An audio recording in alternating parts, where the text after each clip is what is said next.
We are looking at a very wet and soggy market right now. So let's bring in Aptus Capital Advisors equity head and portfolio manager David Wagner.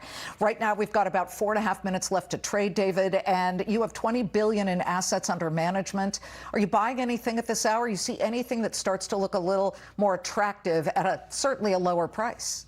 Yeah, absolutely. Obviously, we're getting a 330 ramp right now in the market, but I still love the tech sector. I still love mega caps. I mean, we're getting a little bit of a discount here right now, and I know this is probably a contrarian trade because so many people out there want some type of broadening in the market. But Liz, I just got back from the Bahamas yesterday, and on the boat that I had out there, I said it was a flag that said the beatings will continue until morale improves. And I think that's a great phrase for active managers out there right now, because so many people want to fade this tech rally, they want to fade the concentrated rally, and they want to fade the AI rally. I'm a true believer that they need to embrace it. The technology is so revolutionary that it's going to make such a game changer for the market from a profitability standpoint that will ultimately flow down to the breadth of the market. Hasn't happened just yet. We're seeing it today. But Liz, I'm definitely a buyer of this market right now. Definitely a buyer. Okay, right now I just wanted to let our viewers know that trading volume on the big board is about 18% below the 1-month average, if that gives you a little bit of context. One of your picks is actually green and in a big way, up 4.5%. That's Progressive Insurance. So we're not talking about tech, at least for this second. We've seen a rotation into non-tech names this week. What does that tell you?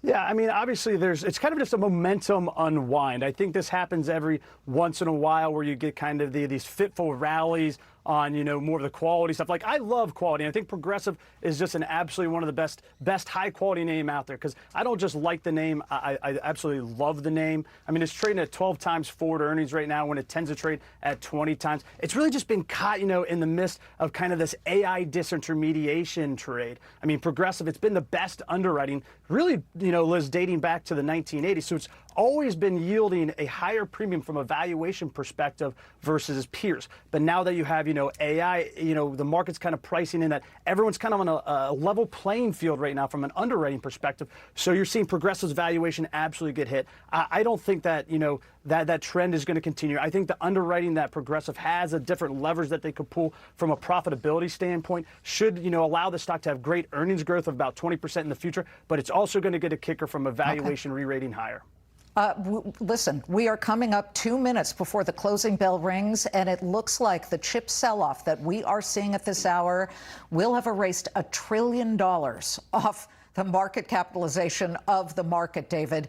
That said, you still believe in this AI trade? Amphenol is one of your picks. It's getting hit to the tune of more than 5% at the moment. Amphenol is a data center play, right?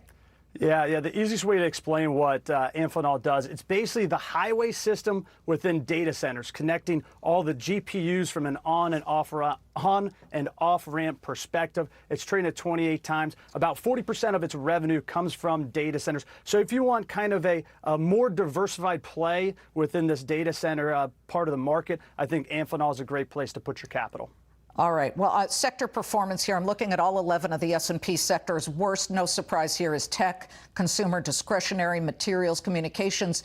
In the green, though, consumer staples, real estate, utilities, healthcare. So we're not seeing an entirely horrific day for every single sector. So is this that sell-off or that correction that everybody is expecting to begin at some point?